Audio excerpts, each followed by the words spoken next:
Hai semuanya, selamat datang di HDC X Buka Buku.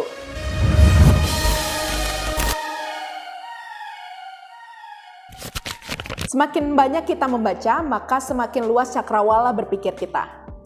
Hari ini spesial karena kita akan merayakan Hari Buku Nasional dan aku akan ngajak kalian semua untuk membahas tentang rekomendasi 3 buku ini. Stay tune karena masing-masing dari buku ini akan memberikan kalian lebih banyak wawasan, lebih membuat kita berpikir, merasa, dan tentu saja berkembang. Oke, kita mulai dari buku yang pertama. Ini adalah Ilmu Komunikasi Suatu Pengantar, karya Prof. Dedi Mulyana. Buat kalian yang kuliah di jurusan komunikasi mungkin udah nggak asing dengan buku ini. Dan aku rekomendasiin buku legend ini buat kalian yang penasaran gimana sih sebenarnya cara orang berkomunikasi. Jujur ya, waktu pertama kali baca buku ini, ekspektasiku rendah. Bukan karena apa, tapi aku merasa buku ini akan membosankan karena cukup kaku dan isinya dipenuhi dengan teori. Tapi ternyata salah besar.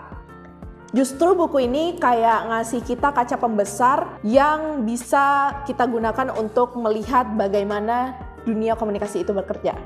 Kita jadi bisa paham kenapa orang-orang sering ada salah paham, kenapa perbedaan latar belakang budaya itu bisa bikin kita berpikir berbeda, atau bahkan kenapa sih komunikasi itu sebenarnya bukan sekedar ngomong. Ada satu bagian tentang komunikasi lintas budaya yang bikin aku mikir lama banget. Kadang kita itu ribet bukan karena beda pendapat, tapi karena beda cara memaknai. Karena setiap orang tentunya punya persepsi yang berbeda-beda. Mungkin kalau kamu punya teman yang beda daerah atau kamu pernah ngobrol dengan teman yang punya latar belakang budaya yang berbeda, kamu pasti ngerti apa yang aku maksud. Tapi buku ini bukan cuman buat anak kuliahan, bukan cuma buat anak kampus, tapi juga buat kalian yang bergelut di industri media, suka buat konten, atau mungkin cuman mau tahu, pun cuma penasaran, kenapa sih komunikasi sekarang ini makin kompleks. Ini cocok untuk kamu. Dan ini kayak peta di tengah-tengah hutan informasi. Dan yang menariknya lagi, di sini pun ada komunikasi hewan. Jadi menarik kan buat dikulik? Komunikasi hewan. Apa sih yang dimaksud? Kalian boleh baca ini. Lanjut ya, sekarang ke buku kedua. Ini buku kedua. Coba sekarang kalian tarik napas dulu. Hembuskan.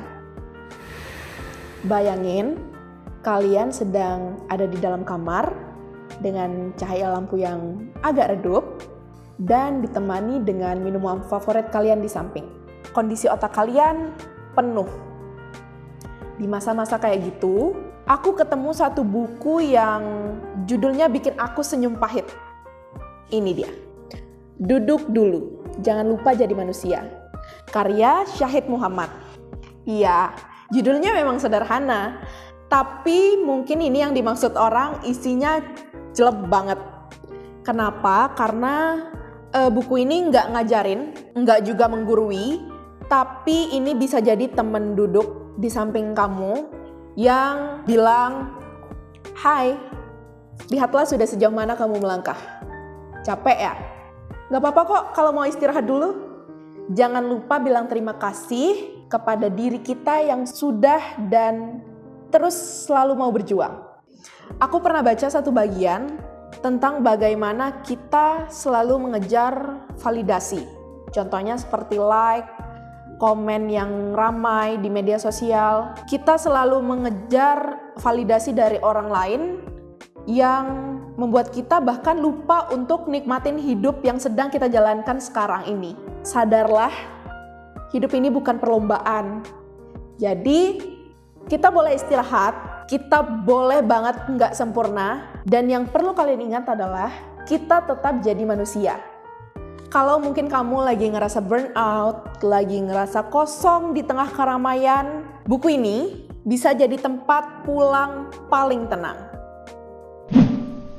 Sekarang kita lanjut ke buku ketiga atau buku terakhir. Judulnya Sisi Tergelap Surga, karya Brian Krishna. Kalau mungkin kalian pernah baca buku-buku Brian Krishna sebelumnya, kalian pasti tahu Brian gak suka bertele-tele, dia langsung to the point. Dan di sini, di dalam buku ini banyak kalimat-kalimat yang menjadi tamparan lembut tapi menyakitkan.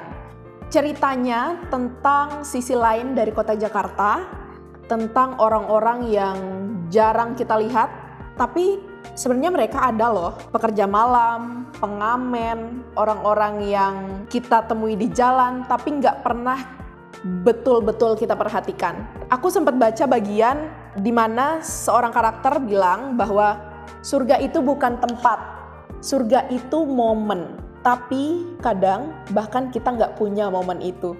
Itu nyesek banget. Tapi itu memang benar apa adanya, itu memang jujur. Buku ini ditulis Brian berdasarkan wawancara dari beberapa orang, dari puluhan orang yang nyata. Jadi ini yang buat buku ini berbeda, agak sedikit berbeda. Karena ceritanya ini ditulis bukan sekedar ilusi, tapi potongan realita yang dijadikan mozaik-mozaik kehidupan. Dan aku merasa disitulah kekuatannya. Buku ini ngajak kita untuk berhenti ngejudge orang lain, berhenti merasa paling benar, lebih benar dari orang lain. Karena di sisi tergelap surga pun, mungkin disitulah kita bisa menemukan secercah cahaya yang lebih murni dan bisa lebih bersinar. Itu dia 3 buku dengan 3 rasa yang berbeda. Dari buku-buku ini mungkin kita bisa menjadikan cerminan untuk menjadikan diri kita lebih baik lagi. Kalau kamu lagi cari buku yang bukan sekadar untuk bacaan, tapi bisa jadi buat teman duduk kamu, untuk nemenin kamu di titik manapun kamu berada saat ini, mungkin 3 buku ini bisa jadi jawaban.